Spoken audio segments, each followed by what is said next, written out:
She gave her best friend her clothes out of love. But what happened next will shock you. Baba, this is her cloth. I want her life, her man, her destiny.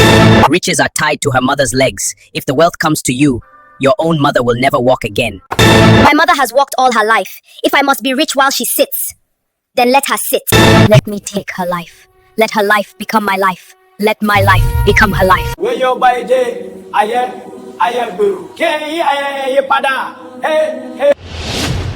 The Evil Best Friend, Season 2. Before we start this interesting story of greed and betrayal, please like this video and subscribe if you always want to get notified when I drop new stories. The moment Titi finished the massage in the dark village room, the atmosphere shifted. A heavy, invisible weight lifted off the house and flew across the city. In another part of town, Titi's mother was humming a song, picking out her best lace for Vanessa's wedding. Suddenly, her knees buckled. She let out a silent scream as her legs turned to jelly. She crashed to the floor, paralyzed from the waist down. The burden of love had found a new host. But back in the village, Vanessa's mother opened her eyes. She stood up, shaking, her feet touching the cold floor for the first time in years. She was under a spiritual fog, guided by a force she didn't understand. Titi stood in the shadows, smirking. The debt is paid, Mama. Let's go to the wedding. The grand hall was filled with the elite of the city. Vanessa stood at the altar, looking like a dream in her Turkish gown. When she saw her mother walking down the aisle, she screamed with joy. Mama, it's a miracle! She ran and hugged her mother, tears streaming down her face. She thought it was a wedding gift from God. But in an instant, the world turned black. Chief Alex, who was smiling just a second ago, suddenly froze. His eyes turned cold and vacant, as if someone had flipped a switch in his brain. Stop the music, Chief Alex roared. The hall went silent. He looked at Vanessa with pure disgust. I cannot marry you. You are a curse. You are not the woman I want. Everyone, get out. The wedding is over. Vanessa fell to her knees, clutching his expensive suit. Alex, what are you saying? Please, we were just about to exchange rings. He kicked her hand away like she was a stray dog and walked out without looking back. Titi stood in the corner, hidden by a flower pillar, biting her lip to keep from laughing out loud. She later ran to beg the chief, whispering, Alex, please reconsider, while secretly winking at him. As Vanessa lay crying on the floor, her phone began to ring frantically. It was her head sales girl screaming over the sound of engines. Ma! Come quickly! The government sent bulldozers. They said the boutique was built on the wrong land. They are crushing everything. We are trying to save the designer bags, but the roof is coming down. Vanessa's heart couldn't take it. The shock of the cancelled wedding, the loss of her man, and the destruction of her business hit her all at once. She let out a piercing scream and slumped to the floor, unconscious. Days later, Vanessa woke up in a white hospital room. She looked like a shadow of herself. The doctor spoke to her mother and Titi in hushed tones. Her blood pressure is dangerously high. She has suffered a partial stroke. No bad news or she might not survive. Titi nodded solemnly, then waited for the doctor to leave. She leaned over Vanessa's bed. V, I have more news. Your landlord says you haven't paid the new lease. He's thrown all your remaining things into the street. You have nothing left. Vanessa's eyes rolled back and she fainted again. To pay the hospital bills, Titi kindly sold off Vanessa's remaining cars and jewelry at half price, keeping the commission for herself. While Vanessa lay paralyzed in the hospital bed, Titi's life took a 360-degree turn. She met a wealthy expatriate on a high-end dating app. Within weeks, he bought her a mansion in the most expensive part of the city and a brand new G-Wagon. Titi was now the one wearing the latest gold jewelry and Brazilian hair.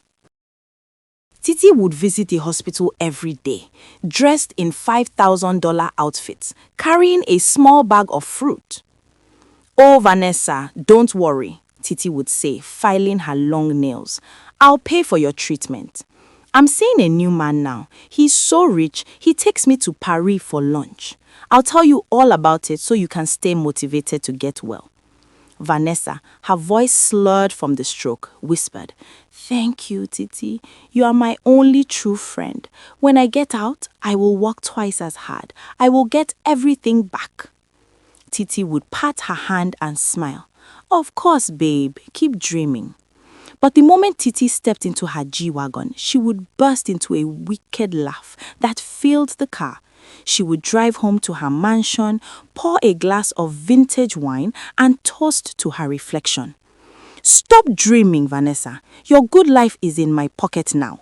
You gave me your clothes and I took your soul. The only thing you got back was your mother's legs, and look where that got you." Meanwhile, back in the village, Titi's mother sat in a dark room, her legs useless and heavy. Titi visited her once a month, throwing a few bundles of cash at her. "Mama, I'm looking for a doctor in London," Titi would lie, her eyes cold. "Once I find him, I'll fly you out. Just be patient." Titi didn't care. She had the mansion, she had the man, she had the luck, and as long as Vanessa stayed down, Titi would stay up. As Titi sat in her marble-tiled living room, staring at the bubbles in her champagne, her mind drifted back to that dark night at the Spiritualist shrine. "Baba, this is her cloth. I want her life, her man, her destiny." Riches are tied to her mother's legs. If the wealth comes to you, your own mother will never walk again. "My mother has walked all her life. If I must be rich while she sits, then let her sit. Let me take her life. Let her life become my life. Let my life become her life."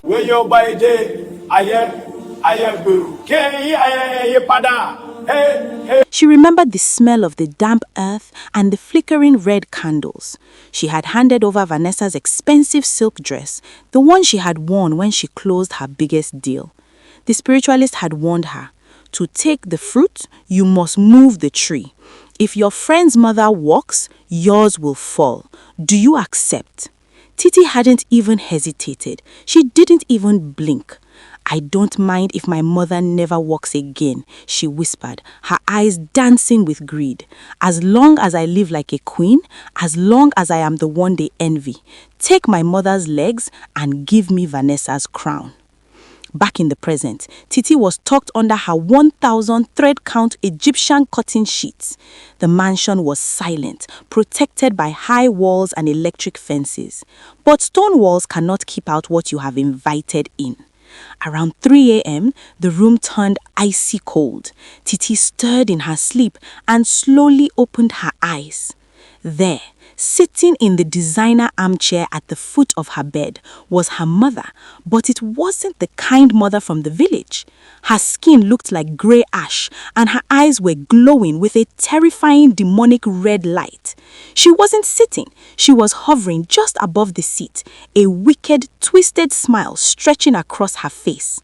Titi let out a blood-curdling scream that echoed through the empty mansion. She scrambled to turn on the bedside lamp, but when the light hit the chair, it was empty. She didn't sleep again. She sat in the corner of her room, clutching a kitchen knife, watching the shadows until the sun came up. The moment it was morning, Titi didn't even bathe. She jumped into her G-Wagon and sped through the city, the tires screaming as she headed to the outskirts. She burst into the spiritualist hut trembling. "Baba, my mother, I saw her in my room, but she's in the village, crippled. How can she be in my house with eyes like a demon?" The spiritualist didn't look up from his carvings.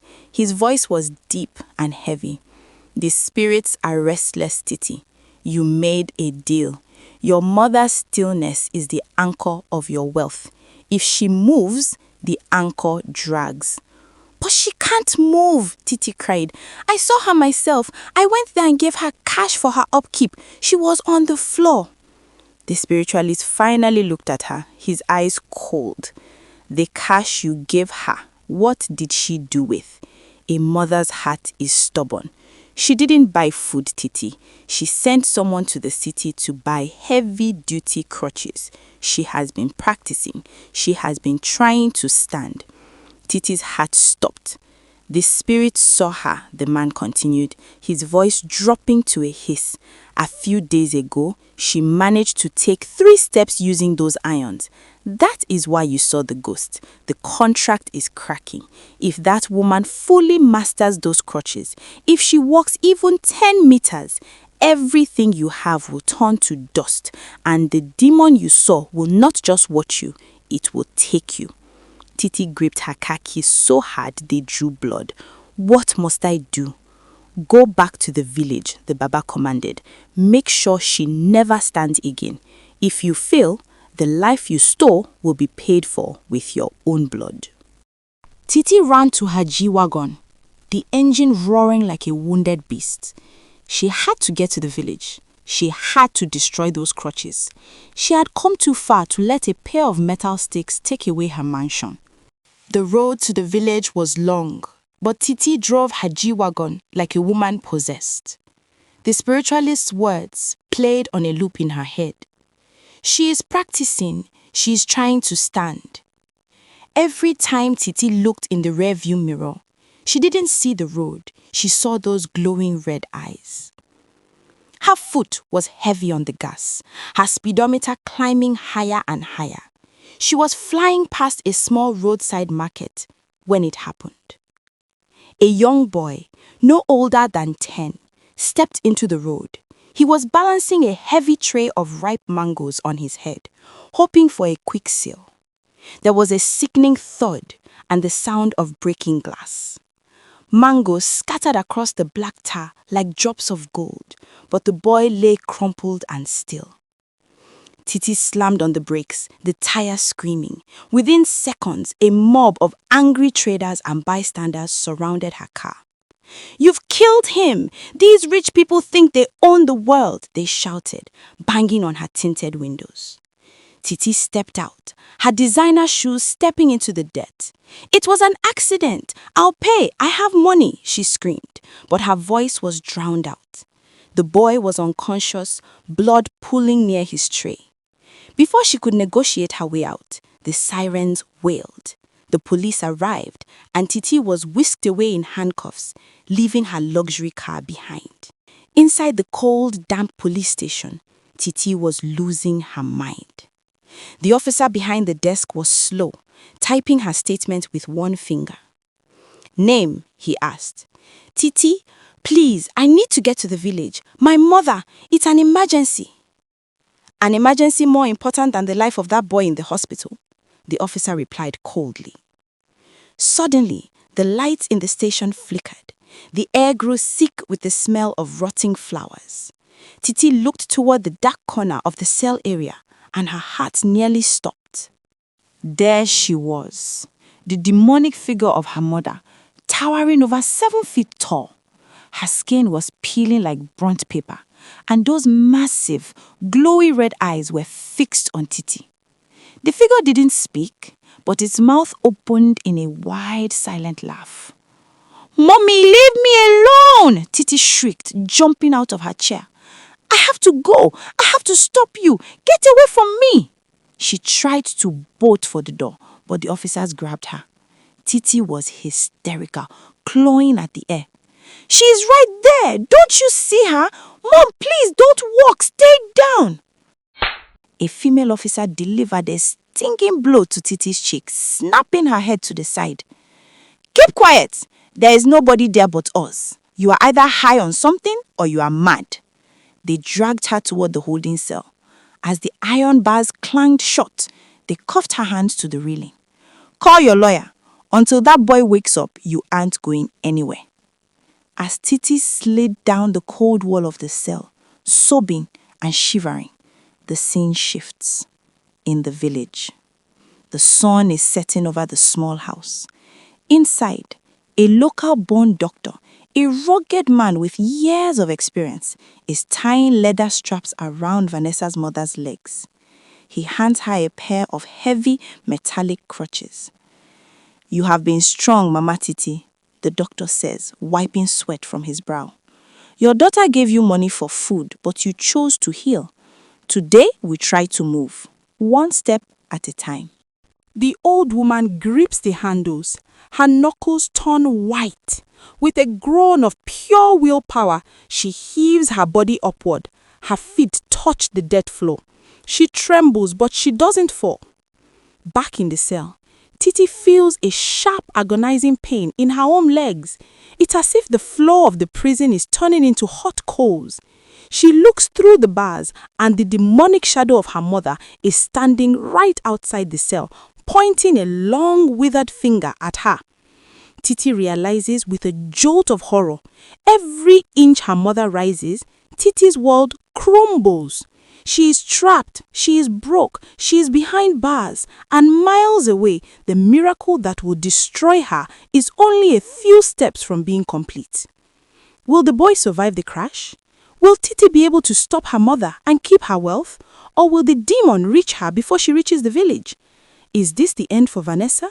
Or is there a secret way to reverse a sacrifice that was stolen by Titi? What do you think should happen next?